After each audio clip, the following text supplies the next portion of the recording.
ಎರಡನೇ ಬಾರಿ ಪಟ್ಟಿಯಲ್ಲಿ ಯಾರೆಲ್ಲ ಸಚಿವ ಸ್ಥಾನ ಪಡೆದುಕೊಳ್ಳುತ್ತಿದ್ದಾರೆ ಎನ್ನುವಂತ ಚರ್ಚೆ ಆಗ್ತಾ ಇರುವ ಹೊತ್ತಲ್ಲೇ ಲಾಭಿ ಒತ್ತಡಗಳು ಕೂಡ ಅದೇ ರೀತಿ ಕಾಣಿಸ್ತಾ ಇದೆ. ಬಾಗಲಕೋಟೆ ಜಿಲ್ಲೆಯಿಂದ ಹುನಗುಂದ ವಿಧಾನಸಭಾ ಕ್ಷೇತ್ರದ ಶಾಸಕರು ಆಗಿರುವ ವಿಜಯಾನಂದ ಕಾಶಪ್ಪನವರಿಗೂ ಕೂಡ ಸಚಿವ ಸ್ಥಾನ ಸಿಗಬೇಕು ಅಂತ ಬರೀ ಅವರ ಸಮುದಾಯ ಮಾತ್ರ ಅಲ್ಲ, ಜಿಲ್ಲೆಯ ಬಹುತೇಕ ಎಲ್ಲಾ ಸಮುದಾಯದವರು ಕೂಡ ಪ್ರತ್ಯೇಕ ಹೋರಾಟ, ಪ್ರತಿಭಟನೆ, ರ್ಯಾಲಿಗಳನ್ನ ಮಾಡುವ ಮೂಲಕ ಸರ್ಕಾರದ ಮೇಲೆ ಒತ್ತಡ ತರೋ ಪ್ರಯತ್ನ ಮಾಡಿದ್ದಾರೆ. ಅದಕ್ಕಿಂತ ಹೆಚ್ಚಾಗಿ ಪಂಚಪೀಠದ ಮಠಾಧೀಶರ ಒತ್ತಡ ಇದೆ. ಪ್ರಮುಖವಾಗಿ ಜಗದ್ಗುರು ರಂಭಾಪುರಿ ಶ್ರೀಗಳು ಸೇರಿದಂತೆ ಪಂಚಪೀಠದ ಮಠಾಧೀಶರು ಒತ್ತಡ ಹಾಕಿದ್ದಾರೆ. ವಿಜಯಾನಂದ ಕಾಶಪ್ಪನವರಿಗೆ ಬರೀ ಪಂಚಮಸಾಲಿ ಸಮುದಾಯ ಮಾತ್ರ ಈಗ ಒತ್ತಡ ಹಾಕ್ತಾ ಇಲ್ಲ ಸಚಿವ ಸ್ಥಾನಕ್ಕೆ.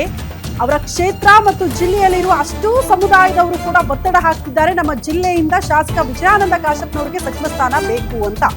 ಬಾಗಲಕೋಟೆಯಲ್ಲಿ ಅತಿ ದೊಡ್ಡ ಹೋರಾಟ ಆಯಿತು. ಬೆಂಗಳೂರಿಗೆ ನಿಯೋಗ ಬಂದು ಮುಖ್ಯಮಂತ್ರಿಗಳನ್ನ ಭೇಟಿಯಾಗಿ ಮನವಿ ಸಲ್ಲಿಸಿ ಹೋಗಿದ್ದಾರೆ, ಸಚಿವ ಸ್ಥಾನ ಬೇಕೇ ಬೇಕು ಅವರಿಗೆ ಅಂತ. ವಿಜಯಾನಂದ ಕಾಶಪ್ಪನವರ ಬಗ್ಗೆ ಮುಖ್ಯಮಂತ್ರಿ ಡಿಕೆ ಶಿವಕುಮಾರ್, ಮಾಜಿ ಮುಖ್ಯಮಂತ್ರಿ ಸಿದ್ದರಾಮಯ್ಯ, ಕೆಪಿಸಿಸಿ ಅಧ್ಯಕ್ಷ ಬಿಕೆ ಹರಿಪ್ರಸಾದ್ ಅವರನ್ನ ಭೇಟಿಯಾಗುವ ಮೂಲಕ ನಿಯೋಗ ಒತ್ತಡ ಹಾಕಿದೆ. ಪಂಚಮಸಾಲಿ ಸಮಾಜ ಕಟ್ಟಿ ಬೆಳೆಸೋದ್ರಲ್ಲಿ ಅವರ ಕುಟುಂಬದ ಪಾತ್ರ ಅತಿ ದೊಡ್ಡದಿದೆ.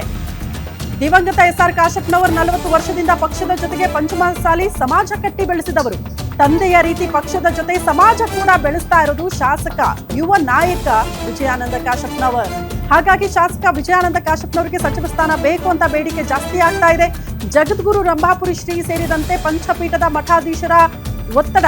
ವಿಜಯಾನಂದ ಕಾಶಪ್ಪನವರಿಗೆ ಸಚಿವ ಸ್ಥಾನ ಕೊಟ್ರೆ ಸಮುದಾಯಕ್ಕೂ ಒಳ್ಳೇದಾಗುತ್ತೆ, ಜಿಲ್ಲೆಗೂ ಒಳ್ಳೇದಾಗುತ್ತೆ. ಉತ್ತರ ಕರ್ನಾಟಕ ಭಾಗದಲ್ಲಿ ಮುಂಬರುವ ಲೋಕಸಭೆ, ವಿಧಾನಸಭೆಯಲ್ಲಿ ಅಷ್ಟೂ ಸಮುದಾಯದವರ ವೋಟ್ ಬ್ಯಾಂಕ್ ಕಾಂಗ್ರೆಸ್ಗೆ ಬರ ಆಗುತ್ತೆ. ಹೀಗಾಗಿ ಅವರಿಗೆ ಕೊಡಿ ಅನ್ನುವಂತಹ ಒತ್ತಡ ಜಿಲ್ಲೆಯಿಂದ ಜಾಸ್ತಿ ಆಗ್ತಾ ಇದೆ. ಪಂಚಪೀಠದ ಮಠಾಧೀಶರು ಹೇಳಿದ್ದಾರೆ ಅಂತ ಅಂದ್ರೆ, ಯಾಕಂದ್ರೆ ಮುಖ್ಯಮಂತ್ರಿ ಡಿಕೆ ಶಿವಕುಮಾರ್ ಅವರು ಜಗದ್ಗುರು ರಂಭಾಪುರಿ ಶ್ರೀಗಳನ್ನ ಫಾಲೋ ಮಾಡ್ತಾರೆ. ಅವ್ರು ಹೇಳದಂತೆ ಅವರ ಅಣತಿಯಂತೆ ನಡೆದುಕೊಳ್ತಾರೆ. ಹಂಗಾಗಿ ಅವರೇ ಹೇಳಿರೋದ್ರಿಂದ ಶಾಸಕ ವಿಜಯಾನಂದ ಕಾಶಪ್ಪನವರಿಗೆ ಸಚಿವ ಸ್ಥಾನ ಕೊಟ್ರೆ ಲಿಂಗಾಯತ ಸಮುದಾಯಕ್ಕೂ ಒಳ್ಳೇದಾಗುತ್ತೆ, ಜಿಲ್ಲೆಗೂ ಒಳ್ಳೇದಾಗುತ್ತೆ. ಯಾಕಂದ್ರೆ ಪಕ್ಷದ ಜೊತೆಗೆ ಸಮುದಾಯದ ವಿಚಾರಕ್ಕೆ ಸಂಬಂಧಪಟ್ಟಂತೆ ಹೋರಾಟ ಮಾಡಿದವರು ಪಕ್ಷದ ಜೊತೆಗೆ ನಿಂತ್ಕೊಂಡಿದ್ದಾರೆ, ಪಕ್ಷ ನಿಷ್ಠೆ ಮೆರೆದಿದ್ದಾರೆ. ಹಂಗಾಗಿ ಕೊಟ್ರೆ ಒಳ್ಳೆಯದು ಅಂತ ಜಗದ್ಗುರು ರಂಭಾಪುರಿ ಶ್ರೀಗಳು ಹೇಳಿರೋದ್ರಿಂದ ಇದನ್ನ ಮುಖ್ಯಮಂತ್ರಿ ಡಿಕೆ ಶಿವಕುಮಾರ್ ಅವರು ಗಂಭೀರವಾಗಿ ಪರಿಗಣಿಸ್ತಾರಾ, ಆ ಮೂಲಕ ಸಚಿವ ಸ್ಥಾನ ಕೊಡ್ತಾರಾ ಅನ್ನೋದೇ ಸದ್ಯ ಇರುವಂತಹ ಪ್ರಶ್ನೆ. ಎನಿವೆ, ಇವತ್ತು ಎರಡನೇ ಲಿಸ್ಟ್ ಫೈನಲ್ ಮಾಡ್ಕೊಂಡು ಬರೋದಕ್ಕೆ ಮುಖ್ಯಮಂತ್ರಿಗಳು ಹೋಗಿದ್ದಾರೆ.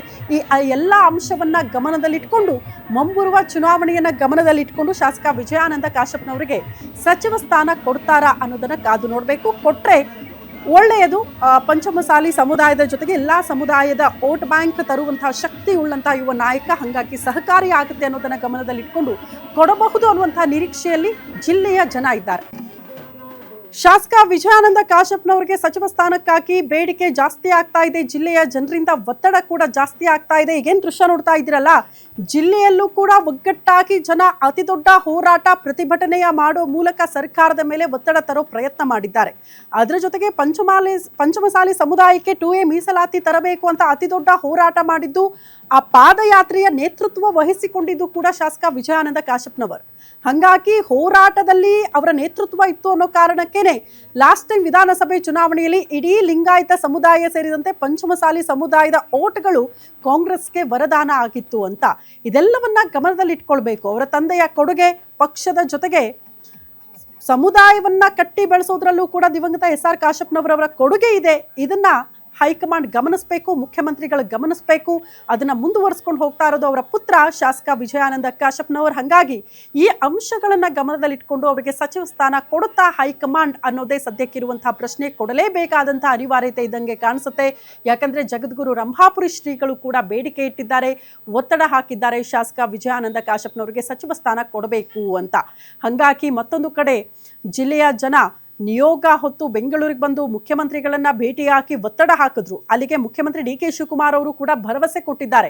ಏನಪ್ಪಾ ಅಂದ್ರೆ, ಹೈಕಮಾಂಡ್ ಅಂದ್ರೆ ವರಿಷ್ಠರ ಗಮನಕ್ಕೆ ಈ ಎಲ್ಲಾ ವಿಚಾರಗಳನ್ನ ತರ್ತೀನಿ, ನನಗೂ ಕೂಡ ವಿಜಯಾನಂದ ಕಾಶಪ್ಪನವರು ಬಹಳ ಹತ್ತಿರ ಆದಂಥವರು, ಅವರ ತಂದೆಯ ಕೊಡುಗೆ ಪಕ್ಷಕ್ಕೆ ಅಪಾರ ರೀತಿಯಲ್ಲಿದೆ. ಹಾಗಾಗಿ ಇದೆಲ್ಲವನ್ನ ಕೂಡ ಗಮನದಲ್ಲಿಟ್ಕೊಂಡು ವರಿಷ್ಠರ ಜೊತೆಗೆ ಚರ್ಚೆ ಮಾಡಿ ನನ್ನ ಕೈಲಾದಂಥ ಪ್ರಯತ್ನ ನಾನು ಮಾಡ್ತೀನಿ ಅಂತ ಮುಖ್ಯಮಂತ್ರಿಗಳು ಕೂಡ ಭರವಸೆ ಕೊಟ್ಟಿರೋದ್ರಿಂದ ಆ ಭರವಸೆನ ಉಳಿಸಿಕೊಳ್ತಾರಾ ಮುಖ್ಯಮಂತ್ರಿ ಡಿಕೆ ಶಿವಕುಮಾರ್? ಸಿದ್ದರಾಮಯ್ಯನವರ ಕ್ಯಾಬಿನೆಟ್ನಲ್ಲೇ ಸಚಿವರಾಗಬೇಕಾಗಿತ್ತು, ಆದರೆ ಲಾಸ್ಟ್ ಮಿನಿಟ್ ಅಲ್ಲಿ ಮಿಸ್ ಆಗಿರೋದ್ರಿಂದ ಮತ್ತೊಮ್ಮೆ ನಿಮ್ಗೆ ಅವಕಾಶ ಮಾಡಿಕೊಡ್ತೀವಿ ಅಂತ ಇಬ್ಬರೂ ನಾಯಕರು ಭರವಸೆ ಕೊಟ್ಟಿದ್ರು. ಆಗ ಸಿದ್ದರಾಮಯ್ಯನವರು ಮತ್ತು ಡಿ ಕೆ ಶಿವಕುಮಾರ್ ಅವರು ಭರವಸೆ ಕೊಟ್ಟಿದ್ರಿ, ಆ ಭರವಸೆನ ಉಳಿಸಿಕೊಳ್ಳಿ ಅಂತ ಶಾಸಕ ವಿಜಯಾನಂದ ಕಾಶಪ್ಪನವರು ಕೇಳ್ಕೊಂಡಿದ್ದಾರೆ. ಜಿಲ್ಲೆಯ ಜನ ಕೂಡ ಬಹಳ ಆಶಯ ಇಟ್ಕೊಂಡಿದ್ದಾರೆ, ಸಚಿವ ಸ್ಥಾನ ಸಿಗುತ್ತೆ ನಮ್ಮ ಜಿಲ್ಲೆಯಿಂದ ವಿಜಯಾನಂದ ಕಾಶಪ್ಪನವ್ರಿಗೆ ಅಂತ. ಸೊ ಕಾದು ನೋಡಬೇಕು, ಸಾಯಂಕಾಲದ ಹೊತ್ತಿಗೆ ಲಿಸ್ಟ್ ಫೈನಲ್ ಆಗೋ ಹೊತ್ತಿಗೆ ವಿಜಯಾನಂದ ಕಾಶಪ್ಪನವ್ರಿಗೂ ಕೂಡ ಸಚಿವ ಸ್ಥಾನ ಸಿಗುತ್ತಾ ಅಂತ.